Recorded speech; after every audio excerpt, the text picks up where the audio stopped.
Halo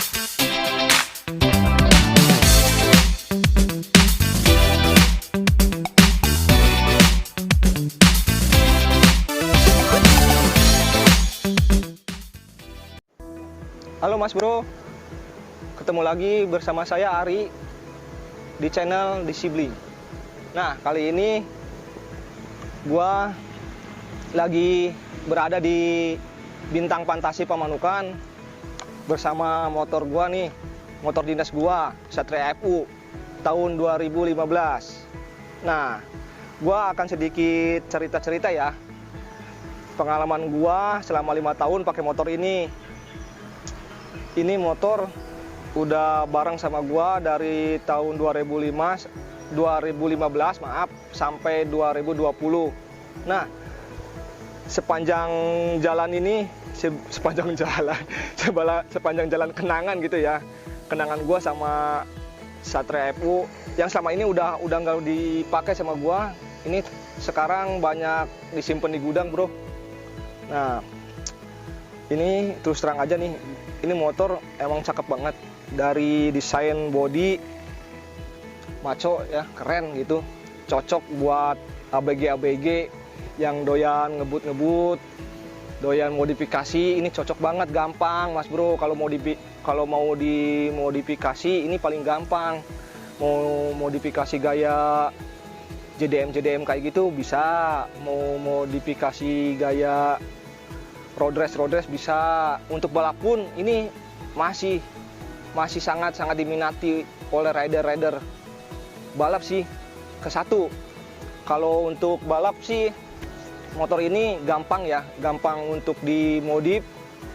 Di bagian mesinnya gampang cari spare partnya, tinggal ganti karburator, semacam gedein piston dan lain-lain lah. Ini banyak dicari Mas Bro. Untuk dimodifikasi sih, untuk gaya-gaya anak-anak ABG paling di sektor ban ya. Sektor ban itu kadang yang gua sering perhatikan itu bannya dikecil-kecilin itu. Terus banyaknya main-main airbrush. Nah, kalau kenapa gua motornya masih orisinal? Karena gua nggak suka, bukannya nggak suka sih.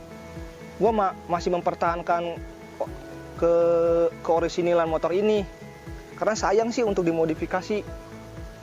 Soal tenaga, motor ini nggak jelek-jelek amat, bagus. Emang sih di putaran bawah motor ini kurang enak, tapi pas di RPM atas sekitar 6.500 RPM ini terasa banget ini torsinya. Ini napasnya panjang, pokoknya napasnya panjang banget. Untuk gua sih enak sih. Gua kan jarang stop and go ya. Gua kan tinggalnya di Pemanukan. Kalau berangkat kerja itu paling ke Subang. Itu kan jarang-jarang ada lampu merah ya. Mungkin kalau di Jakarta atau di kota Bandung itu kan lampu merah banyak. Jadi stop and go itu sering digunakan. Karena kalau di gua sih kebanyakan top speed terus. Enak ini motor. Enak lah pokoknya, gua seneng. Lihat aja tongkrongan gini, enak banget. Enak. Apalagi buat nikung-nikung kayak gini, nikungnya enak lah. Yang paling gua nggak suka dari motor ini apa? Apa coba? Yang gua paling nggak suka ini dari sini ya, dari motor ini pas hujan. Pas hujan itu repot ini, astagfirullahaladzim, repot banget. Apa repotnya coba?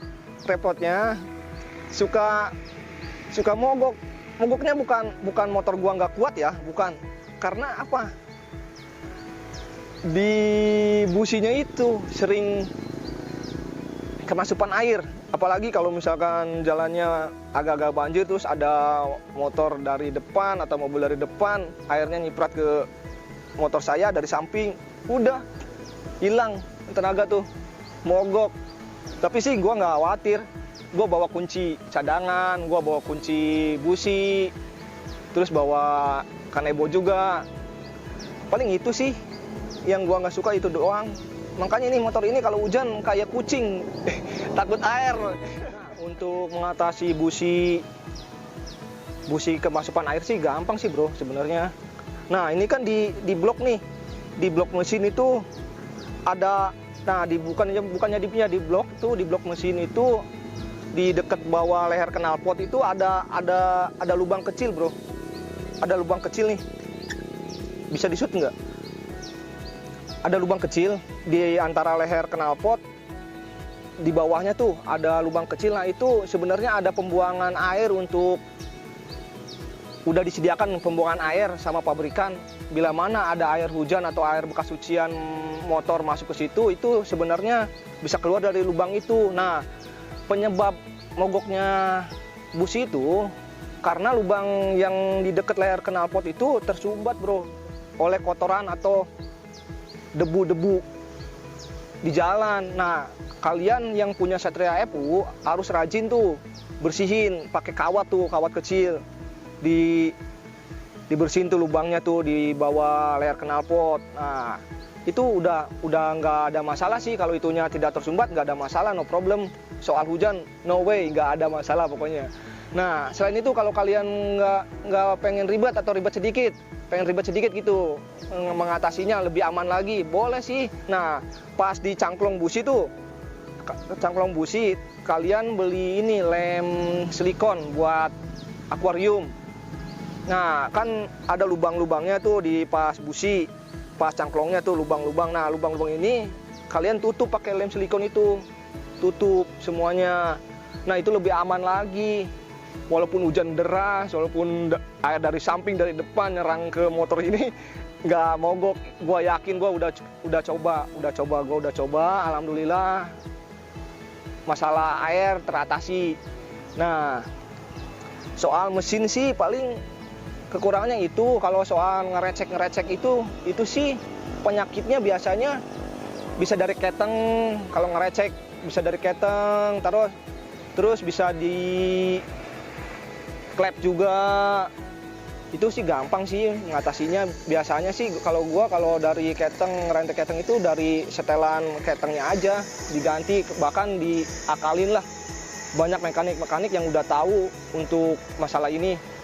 Nah untuk kalian yang ingin mengupgrade atau menambah tenaga dari motor ini, kalau gua pribadi sih cuman ganti karburator pakai yang ukuran gede dikit, terus ganti knalpot, saringan udara pakai Velroc. Kalau gua sih pakai Velroc saringan udara. Nah ukuran karburatornya di upgrade pakai yang gede lah, yang punya Ninja bisa. Terus ganti knalpot racing banyak, merek-merek dari lokal juga udah bagus, banyak dari R9 dan sebagainya. Itu untuk upgrade versi-versi inilah, versi-versi kelas-kelas anak-anak sekolah.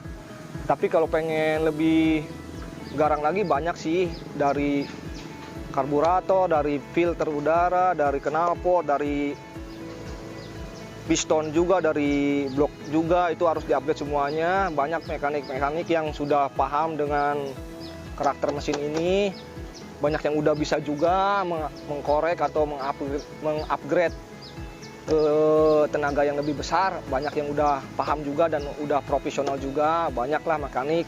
Kalau gue sih saranin untuk yang anak-anak sekolah yang suka motor ayam jago, cukup ganti knalpot, ganti karburator, saringan udara aja, udah itu, sama CDI lah udah, kalau menurut gua sih. Nah untuk kalian yang tahu lebih untuk menambah upgrade, bisa ditulis di kolom komentar. Kalau soal harga sih, kalau soal harga ya, ini kan tahun 2020 nih. Kalau soal barunya ini kan udah nggak ada, udah di discontinue.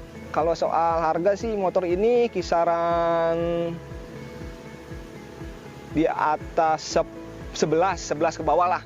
Itu tergantung kondisi ya. Kalau kalian ini untuk anak sekolah atau anak-anak SMA yang masih doyan ayam jago dengan performa oke, terus gampang dimodifikasi, gampang dikorek mesinnya, ini pilihannya. Kalau gua sih lebih menyarankan ini karena ini masih gampang lah, masih gampang di modifikasinya.